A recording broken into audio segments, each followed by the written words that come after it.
నమస్కారం. తెలుగు జ్యోతి ఛానల్కు స్వాగతం, సుస్వాగతం. ఈ ఛానల్లో జాబిలి 3కు సంబంధించిన ప్రతి పాఠ్యాంశాన్ని 3 వీడియోలుగా చేయడం జరిగింది. మొదటి వీడియోలో పాఠ్యాంశాన్ని, రెండో వీడియోలో పాఠ్య వ్యాకరణాన్ని, మూడో వీడియోలో అర్థాలు, వచనాలు, వ్యతిరేక పదాలు, ఖాళీలు, ప్రశ్న జవాబులతో కూడిన నోట్స్ను కూడా ఇవ్వడం జరిగింది. హాయ్ పిల్లలు, ఇప్పుడు మనం 76వ పేజీలో ఉన్న నీటి అందాలు పాఠ్యాంశానికి చెందిన వ్యాకరణాన్ని చూద్దాం. ఇవి చేయండి. మొదటిది వినడం, ఆలోచించి చెప్పడం.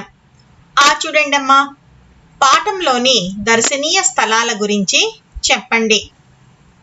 పాఠంలోని దర్శనీయ స్థలాలు లక్నవరం, కుంటాల, నాగార్జున సాగర్.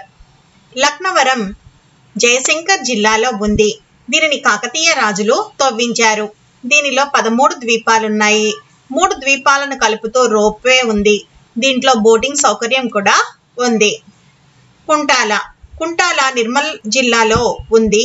ఇక్కడ దుష్యంతుడు శకుంతల కథలోని శకుంతల నివాసం ఉండేదని, అందువల్ల దీనికి కుంతల అని పిలిచేవారని, తరువాత కాలంలో అది కుంటాలాగా మారిందని చెబుతారు. ఇది మన రాష్ట్రంలోనే ఎత్తైన జలపాతం. ఇక్కడ ఒక గుహలో పురాతన శివలింగం ప్రతిష్ఠించబడి ఉన్నది. అక్కడి గిరిజనులు శివరాత్రి రోజున పూజలు చేస్తారు. ఈ జలపాతాన్ని చూడడానికి దేశ విదేశాల నుండి సందర్శకులు వస్తూ ఉంటారు. నాగార్జున సాగర్, దీనిని కృష్ణా నదిపై నిర్మించారు. ఇది నల్లగొండ జిల్లాలో ఉంది. ఇది నీటి సదుపాయాన్ని అందించడంతో పాటు విద్యుత్ ఉత్పత్తికి కూడా ఉపయోగపడుతుంది. ఇది ప్రపంచంలోనే అతి ఎత్తైన రాతి కట్టడం. ఈ విధంగా చెప్తే సరిపోతుందమ్మా. చూడండమ్మా, లక్నవరం చెరువు గురించి తెలుసుకున్నారు కదా. అట్లాగే మీరు చూసిన లేదా తెలిసిన చెరువు గురించి చెప్పండి. ఇక్కడ ఏమడుగుతున్నాడమ్మా, లక్నవరం చెరువు గురించి ఈ పాఠంలో ఉంది కదా, మీకు తెలిసిన లేదా చూసినటువంటి ఏదైనా చెరువు గురించి చెప్పమంటున్నాడు. మీరు హుస్సేన్ సాగర్ గురించి చెప్పచ్చమ్మా. హజరత్ హుస్సేన్ షా వాలీ 1567లో మూసీ నదికి అనుబంధంగా దీనిని నిర్మించాడు. ఇది ఎప్పుడూ నీటితో నిండి ఉండి సికింద్రాబాద్, హైదరాబాద్ జంట నగరాలను కలుపుతూ ఉంటుంది అని హుస్సేన్ సాగర్ గురించి చెప్పచ్చమ్మా. లేదంటే దుర్గం చెరువు, ఇది జూబ్లీ హిల్స్, మాదాపూర్ ప్రాంతానికి మధ్యలో ఉంటుంది. ఇది మహ్మద్ కులీ కుతుబ్ షా సామ్రాజ్యంలో గోల్కొండ కోటలో కోట సమీపంలో ఉన్న ప్రజలకు మంచినీటి సదుపాయాన్ని కల్పించేది. రైతులు వ్యవసాయంలో నీటి పారుదల కోసం ఈ చెరువును ఉపయోగించేవారు. ఈ విధంగా మీకు తెలిసినటువంటి ఏ చెరువు గురించైనా చెప్పచ్చు. తర్వాత చూడండమ్మా, ధారాళంగా చదవండి, అర్థం చేసుకుని చెప్పడం, రాయటం. చూడండమ్మా, పాఠం చదవండి, ఇచ్చిన పదాలు దేనికి చెందినవో పట్టికలో రాయండి. కింద ఒక పట్టిక ఇచ్చాడమ్మా. నాగార్జున సాగర్, కుంటాల, లక్నవరం. పైన కొన్ని పదాలు ఇచ్చాడు. అవి వేటికి సంబంధించినవైతే వాటి కింద రాయాలి. నాగార్జున సాగర్ కింద నల్లగొండ, విద్యుత్, కృష్ణా నది, విజయపురి. కుంటాల కింద ఆదిలాబాద్, శివలింగం, కండెం నది, నీటిగుండాలు. లక్నవరం కింద వరంగల్, 13 ద్వీపాలు, రోప్వే, ములుగు. ఈ విధంగా రాస్తే సరిపోతుందమ్మా. చూడండమ్మా, పాఠం ఆధారంగా పట్టికలో వివరాలు రాయండి. అంశం, ఉన్న ప్రాంతం, జిల్లా, గొప్పతనం. దీంట్లో లక్నవరం, కుంటాల, నాగార్జున సాగర్ అవి ఎక్కడ ఉన్నాయి, ఏ జిల్లాలో ఉన్నాయి, వాటి గొప్పతనము మీరు రాయాలమ్మా. ముందు లక్నవరం చూడండమ్మా. ములుగు ప్రాంతంలో ఉందమ్మా. జయశంకర్ జిల్లా, ఎక్కువ వాన నీరు నిల్వ ఉంచుతుంది. కుంటాల నేరడి కొండలో ఉంది. నిర్మల్ జిల్లా, తెలంగాణలోని ఎత్తైన జలపాతం. నాగార్జున సాగర్ నాగార్జున సాగర్ అనే ప్రాంతంలో ఉంది. నల్లగొండ జిల్లాలో ఉంది. ప్రపంచంలోనే ఎత్తైన రాతి కట్టడం ఇది. ఈ విధంగా మీరు రాస్తే సరిపోతుందమ్మా. 77వ పేజీలో చూడండమ్మా. మూడవది, ఆలోచించి సొంత మాటల్లో రాయండి. స్వీయ రచన. చూడండమ్మా. చెరువుల వల్ల ఏ ఏ ఉపయోగాలుంటవో రాయండి. జవాబు, చెరువుల వల్ల వాన నీరు నిల్వ చేయవచ్చును. ఆ నీటిని వ్యవసాయానికి ఉపయోగించవచ్చు. ఆ నీటిలో పశువులు కడగడానికి, బట్టలు ఉతకడానికి కూడా ఉపయోగిస్తారు. ఈ విధంగా రాస్తే సరిపోతుందమ్మా. నుండి చూడండమ్మా. నీళ్లు ఉన్న ప్రదేశాలకు విహారయాత్రకు పోతే ఎట్లాంటి జాగ్రత్తలు తీసుకోవాలి? నీళ్లు ఉన్న ప్రదేశాలకు విహారయాత్రలకు వెళ్ళినప్పుడు నీటిలోకి దిగకూడదు. దూరం నుంచి చూసి ఆనందించాలి. పడవలో ప్రయాణం చేసేటప్పుడు కూడా తగిన జాగ్రత్తలు తీసుకోవాలి. ఫోటోలు కూడా దూరం నుండే తీసుకోవాలి. ఈ విధంగా రాస్తే సరిపోతుందమ్మా. చూడండమ్మా. నదుల మీద ఆనకట్టలు ఎందుకు కడుతారు?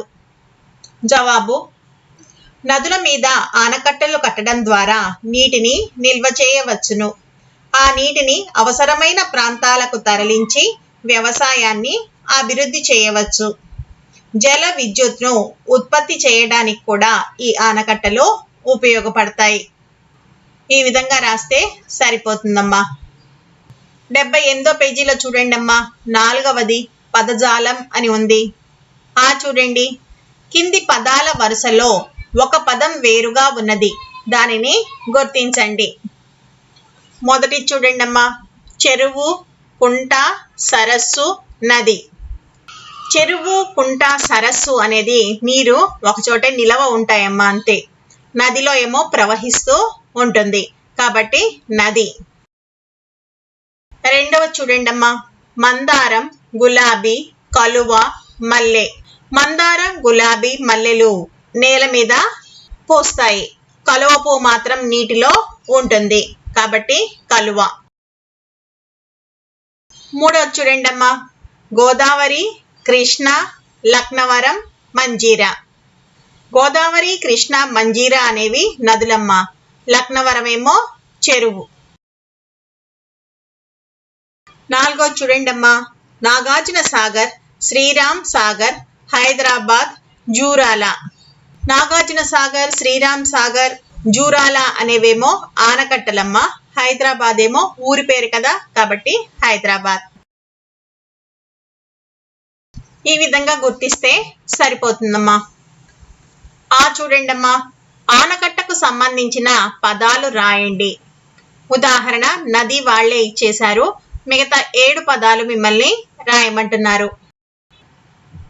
సాగునీరు, విద్యుత్ ఉత్పత్తి, పెద్ద కట్టడం, పర్యాటక ప్రదేశం, సందర్శకులు, నీటి నిల్వ, వరదల అదుపు. చూడండమ్మా. కింది పదాలను వరుస క్రమంలో రాయండి. ఉదాహరణ ఇచ్చాడు చూడండి అక్కడ. మేఘాలు, పంటలు, వర్షం, చెరువు. మేఘాలు, వర్షం, చెరువు, పంటలు. ఈ విధంగా రాయమంటున్నాడు. అంటే ముందు మేఘాలు వచ్చాయి. మేఘాలు వచ్చిన తర్వాత వర్షం పడింది. వర్షం పడితే చెరువులు నిండాయి. చెరువుల్లోని నీటిని ఉపయోగించుకొని పంటలు పండాయి. ఇలా వరుస క్రమంలో రాయమంటున్నాడు. మొదటి చూడండమ్మా. వర్షాలు, పంటలు, చెరువు, సంతోషం. వర్షాలు, చెరువు, పంటలు, సంతోషం అని రాయాలమ్మా. వర్షాలు పడ్డాయి, చెరువులు నిండాయి, ఆ నీటితో పంటలు పండాయి. పంటలు బాగా పండాయి కాబట్టి సంతోషం కలిగింది. అలాగే రెండవది ఆనకట్ట, నది, కాలువలు, వ్యవసాయం. నది, ఆనకట్ట, కాలువలు, వ్యవసాయం. ఇక్కడ నది మీద ఆనకట్ట కట్టారు. నీటిని నిల్వ చేసి కాలువల ద్వారా వ్యవసాయానికి అందిస్తున్నారు. మూడో చూడండమ్మా. చేపలు, అంగడి, చెరువు, ఆదాయం. చెరువు, చేపలు, అంగడి, ఆదాయం. చెరువులో చేపలు తీసుకెళ్ళి అంగడిలో అమ్మితే ఆదాయం వచ్చింది. 4వది ఆనకట్ట, పంటలు, నదులు, కాలువలు. నదులు, ఆనకట్ట, కాలువలు, పంటలు. నదుల మీద ఆనకట్టలు కడుతున్నారు. ఈ ఆనకట్టల నుండి కాలువల ద్వారా నీటిని వ్యవసాయానికి పంపిస్తున్నారు. వ్యవసాయం బాగా జరిగి పంటలు బాగా పండుతున్నాయి. ఈ విధంగా రాయాలమ్మా. తర్వాత చూడండమ్మా, సృజనాత్మకత అని ఉంది. చెరువు బొమ్మ గీయండి, దాంట్లో తామరలు, కలువలు గీయండి. చెరువు గట్టున పెద్ద చెట్టు గీసి రంగులు వేయండి, దాని గురించి రాయండి. ఏం చెప్తున్నాడమ్మా మీకు ఇక్కడ? ఒక చెరువు బొమ్మను గీయమంటున్నాడు. అందులో తామర పువ్వులు, కలువ పువ్వుల్ని గీయమంటున్నాడు. ఆ చెరువు గట్టు మీద ఒక పెద్ద చెట్టుని గీసి రంగులు వేయమంటున్నాడు. ఆ చెరువుని గురించి వివరిస్తూ రాయమంటున్నాడు దాని కింద. 6 చూడండమ్మా, భాషను గురించి తెలుసుకుందాం. చూడండమ్మా, కింది పదాలు చూడండి. అచ్చులతో మొదలయ్యే పదాలు, హల్లులతో మొదలయ్యే పదాలు వేరు చేసి పట్టికలో రాయండి. కింద కొన్ని పదాలు ఇచ్చాడమ్మా. వాటిలో అచ్చులతో మొదలయ్యే పదాలను ఆ కింద పట్టికలో ఓ పక్కన రాయమంటున్నాడు. హల్లులతో మొదలయ్యే పదాలను ఆ పట్టికలోనే వేరొక పక్క రాయమని ఇచ్చాడు. పట్టికలో అచ్చులతో మొదలయ్యే పదాలు అని ఉంది కదమ్మా, అక్కడ మీరు వీటిల్లో 10 రాస్తే సరిపోతుందమ్మా. అనప, ఊయల, ఒకటి, ఎలుక, ఉడత, ఔషధం, ఏనుగు, ఆట, ఇటుక, ఈల, ఐరావతం, ఓటు, ఈగ, ఏడు. హల్లులతో మొదలయ్యే పదాలు ఆ పక్కనే ఇచ్చాడు కదమ్మా పట్టికలో, అక్కడ ఇవి రాయాలి. ఏవైనా 10 రాస్తే మీరు సరిపోతుందమ్మా. ఇది శంఖం, కంకర, పలక, పటపట, చెకచెక, తడక, మఠం, భయం, బలపం, గంప, ఖరం. తర్వాత చూడండమ్మా, అనుంది. పాఠంలోని 4వ పేరాలో అచ్చులతో మొదలయ్యే పదాలు, హల్లులతో మొదలయ్యే పదాలు వేరు చేసి పట్టికలో రాయండి. పాఠంలోని 4వ పేరా తీసి అందులో అచ్చులతో మొదలయ్యే పదాలు, హల్లులతో మొదలయ్యే పదాలను విడదీసి ఇక్కడ ఈ పట్టికలో రాయమంటున్నాడమ్మా. 4వ పేరా అంటే 75వ పేజీలో ఉంది చూడండి, ఈ పేరా అమ్మా. ఈ జలపాతం పక్కనే లోతైన నీటి గుండాలు ఉన్నాయి. ఇక్కడ నీరు ప్రవహిస్తున్న చోట ఒక గుహ ఉన్నది. అందులో పురాతన శివలింగం ప్రతిష్టమై ఉన్నది. ప్రతి శివరాత్రి రోజు ఇక్కడి గిరిజన ప్రజలు పూజలు నిర్వహిస్తారు. అందమైన అడవుల మధ్య ఉన్న కుంటాల జలపాతాన్ని చూడటానికి మన రాష్ట్రం నుండి కాక దేశ విదేశాల నుండి కూడా చాలా మంది పర్యాటకులు వస్తారు. వీటిలోంచి అచ్చులతో మొదలయ్యే పదాలని, హల్లులతో మొదలయ్యే పదాలని గుర్తించి వాటిని ఆ పట్టికలో రాయాలమ్మా. అచ్చులతో మొదలయ్యే పదాలు ఉన్నాయి, ఇక్కడ, ఒక, ఉన్నది, అందులో, ఉన్నది, ఇక్కడి, అందమైన, అడవుల, ఉన్న. ఈ 10 పదాలు మీరు అక్కడ రాస్తే సరిపోతుందమ్మా. హల్లులతో మొదలయ్యే పదాలు జలపాతం, పక్కనే, మధ్య, మన, జలపాతాన్ని, మంది, పర్యాటకులు వస్తారు. ఈ పదాలు మీరు అక్కడ రాస్తే సరిపోతుందమ్మా.